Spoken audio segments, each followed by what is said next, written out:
News first channel ಹಾಗೂ ಡಿಜಿಟಲ್ನಲ್ಲಿ ಜಾಹೀರಾತು ನೀಡಲು ಈ ನಂಬರ್ಗೆ ಸಂಪರ್ಕಿಸಿ. ಟ್ರಂಪ್ ಸುಂಕಾಸುರನ ದಾಳಿ ಎದುರಿಸಲು ಕೇಂದ್ರ ಸರ್ಕಾರ ಇಡೀ ದೇಶವನ್ನೇ ಉತ್ಪನ್ನಗಳ ಮಾರಾಟ ಮಾರುಕಟ್ಟೆ ಆಗಿ ಬದಲಿಸುವ ಹೆಜ್ಜೆ ಇಟ್ಟಿದೆ. ಅಮೆರಿಕ ಸೇರಿ ಇತರೆ ಯಾವುದೇ ಸುಂಕದ ಎಫೆಕ್ಟ್ ತಟ್ಟದ ಹಾಗೆ ದೇಶದ ಜನಶಕ್ತಿಯನ್ನೇ ಅಸ್ತ್ರವಾಗಿ ಬಳಸಿಕೊಳ್ಳೋದಕ್ಕೆ ಮುಂದಾಗಿದೆ. ಟ್ಯಾಕ್ಸ್ ಕಡಿಮೆ ಮಾಡಿ ಬಡ ಮಧ್ಯಮ ವರ್ಗದ ಖರೀದಿ ಶಕ್ತಿಯನ್ನ ಹೆಚ್ಚಿಸೋ ನಿಟ್ಟಿನಲ್ಲಿ ಟ್ಯಾಕ್ಸ್ನಲ್ಲಿ ಕ್ರಾಂತಿಕಾರಿ ಬದಲಾವಣೆಗೆ ಮುಂದಾಗಿದೆ. ಇದರಿಂದ ಹೆಚ್ಚಳವಾಗುವ ಉತ್ಪಾದಕತೆಯಿಂದ ನಷ್ಟದ ತೂಕ ಸರಿದೂಗಿಸುವ ಲೆಕ್ಕಾಚಾರದಲ್ಲಿದೆ.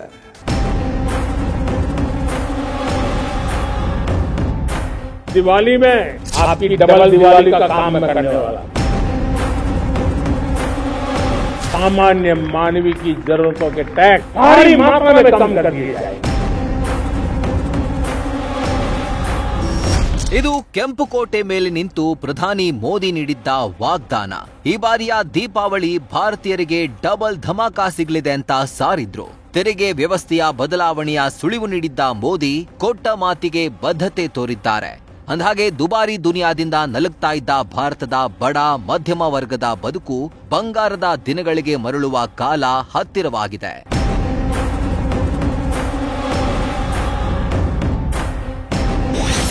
ಜಿಎಸ್ಟಿ ಕೌನ್ಸಿಲ್ ಸಭೆಯ ಮೇಲೆ ಇಡೀ ದೇಶದ ಕಣ್ಣು. ತೆರಿಗೆ ವ್ಯವಸ್ಥೆಯಲ್ಲಿ ಕ್ರಾಂತಿಕಾರಿ ಬದಲಾವಣೆಯ ನಿರೀಕ್ಷೆ.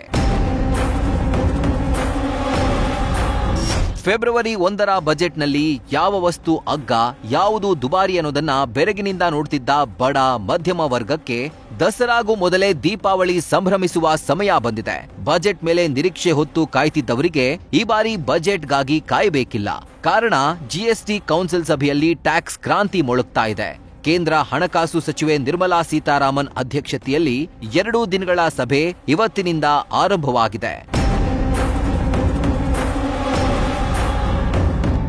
ದೆಹಲಿಯಲ್ಲಿ ನಡೀತಾ ಇರುವ ಸಭೆಯಲ್ಲಿ ಜಿಎಸ್ಟಿ ಸ್ಲ್ಯಾಬ್ ಅನ್ನ ಬದಲಾಯಿಸಲು ನಿರ್ಧಾರಗಳ ಪರಿಶೀಲನೆ ಆಗ್ತಾ ಇದೆ. ಜನರಿಗೆ ನೇರವಾಗಿ ಜಿಎಸ್ಟಿ ಪರಿಹಾರ ನೀಡುವ ಪ್ರಯತ್ನ ಶುರುವಾಗಿದೆ. ಸದ್ಯ ಅಸ್ತಿತ್ವದಲ್ಲಿರುವ 4 ಜಿಎಸ್ಟಿ ಸ್ಲ್ಯಾಬ್ಗಳನ್ನ 2ಕ್ಕೆ ಇಳಿಸಿ ಸುಧಾರಣೆಯ ಹೆಜ್ಜೆಗೆ ಸರ್ಕಾರ ಸಂಧಿಸಿದೆ. ಸದ್ಯ ಇರುವ ಜಿಎಸ್ಟಿ ಸ್ಲ್ಯಾಬ್ಗಳ ಪೈಕಿ ಶೇಕಡ 5 ಮತ್ತು ಶೇಕಡ 18ರ 2 ಸ್ಲ್ಯಾಬ್ಗಳನ್ನ ಮಾತ್ರ ಉಳಿಸಿಕೊಳ್ಳುವ ಬಗ್ಗೆ ಅಂತಿಮ ತೀರ್ಮಾನ ಕೈಗೊಳ್ಳಲಾಗುತ್ತೆ. ಶೇಕಡ 12 ಮತ್ತು ಶೇಕಡ 28ರ ತೆರಿಗೆ ಸ್ಲ್ಯಾಬ್ ಡಿಲೀಟ್ ಆಗಲಿವೆ. ದೇಶದ ಮಧ್ಯಮ ವರ್ಗ ಬಳಸುವ ಎಲ್ಲಾ ಉತ್ಪನ್ನಗಳ ಜಿಎಸ್ಟಿ ದರಗಳನ್ನ ಈ ಮೂಲಕವಾಗಿ ಕಡಿಮೆ ಮಾಡಲಾಗುತ್ತೆ. ಜನರಿಗೆ ಜಿಎಸ್ಟಿ ತೆರಿಗೆ ಇಳಿಕೆಯ ಲಾಭ ಸಿಗುವಂತೆ ಮಾಡಲು ಜಿಎಸ್ಟಿ ಕೌನ್ಸಿಲ್ ಸಭೆಯಲ್ಲಿ ತೀರ್ಮಾನ ಕೈಗೊಳ್ಳಲಾಗ್ತಾ ಇದೆ. ಆಹಾರ ಪದಾರ್ಥ ಮತ್ತು ಮೂಲಸೌಕರ್ಯಗಳ ಬೆಲೆ ಇಳಿಕೆ ಆಗಲಿದೆ. ಬೆಣ್ಣೆಯಿಂದ ಎಲೆಕ್ಟ್ರಾನಿಕ್ಸ್ ವರೆಗೆ ನಿತ್ಯ ಬಳಕೆ ವಸ್ತುಗಳ ಮೇಲಿನ ತೆರಿಗೆ ಇಳಿಕೆಯತ್ತ ಜಾರಲಿದೆ. ಸರಕು ಮತ್ತು ಸೇವಾ ತೆರಿಗೆಯ ಮಹತ್ವಾಕಾಂಕ್ಷೆ ಪರಿಷ್ಕರಣೆಯ ಭಾಗವಾಗಿ ಎಲೆಕ್ಟ್ರಿಕ್ ವಾಹನಗಳ ಮೇಲೆ ಶೇಕಡ 5ರಷ್ಟು ಮಾತ್ರ ತೆರಿಗೆ ವಿಧಿಸುವ ಸಾಧ್ಯತೆ ಇದ್ದು, ಇತರೆ ಕಾರುಗಳ ಮಾರಾಟದಲ್ಲಿ ಪರಿಣಾಮ ಗೋಚರವಾಗ್ತಾ ಇದೆ. TV, fridge, washing machine, laptop ಸೇರಿ ಎಲ್ಲಾ ಎಲೆಕ್ಟ್ರಾನಿಕ್ಸ್ ಉತ್ಪನ್ನಗಳ ಜಿಎಸ್ಟಿ ದರವೂ ಕೂಡ ಕಡಿಮೆಯಾಗಲಿದೆ.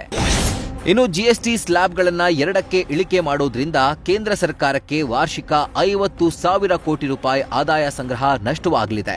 ಆದರೆ ಖರೀದಿ ಹೆಚ್ಚಳವಾಗಿ ಉತ್ಪನ್ನಗಳು ಮಾರಾಟ ಪ್ರಮಾಣ ಏರಿಕೆಯಿಂದ ಹೆಚ್ಚಿನ ಆದಾಯ ಸಂಗ್ರಹದ ನಿರೀಕ್ಷೆಯಲ್ಲಿ ಸರ್ಕಾರ ಇದೆ. ಉತ್ಪನ್ನಗಳ ಬೇಡಿಕೆ ಹೆಚ್ಚಾಗಿ ಹೆಚ್ಚಿನ ಉದ್ಯೋಗ ಸೃಷ್ಟಿಯಾಗಿ ಆರ್ಥಿಕತೆಗೆ ಉತ್ತೇಜನ ಸಿಗಬಹುದು ಎಂಬ ಲೆಕ್ಕಾಚಾರದಲ್ಲಿ ಕೇಂದ್ರ ಸರ್ಕಾರ ಇದೆ. ಇನ್ನು ಜಿಎಸ್ಟಿ ಸ್ಲ್ಯಾಬ್ ಇಳಿಕೆಯಿಂದ ರಾಜ್ಯ ಸರ್ಕಾರಗಳ ಆದಾಯ ಸಂಗ್ರಹಕ್ಕೆ ಪೆಟ್ಟು ಬೀಳುವ ಆತಂಕ ಇದೆ. ಆದಾಯ ನಷ್ಟಕ್ಕೆ ಕೇಂದ್ರ ಸರ್ಕಾರ ಸೂಕ್ತ ಪರಿಹಾರ ನೀಡಬೇಕು ಅಂತ ದಕ್ಷಿಣದ ಕೇರಳ, ಕರ್ನಾಟಕ, ತಮಿಳುನಾಡು, ಉತ್ತರದ ಪಂಜಾಬ್ ಸೇರಿ ಬಿಜೆಪಿಯೇತರ 8 ರಾಜ್ಯಗಳು ಆಗ್ರಹಿಸಿವೆ. News First bureau. News First ನಿರ್ಭೀತಿಯಿಂದ ನಿಮ್ಮ ಪರವಾಗಿ.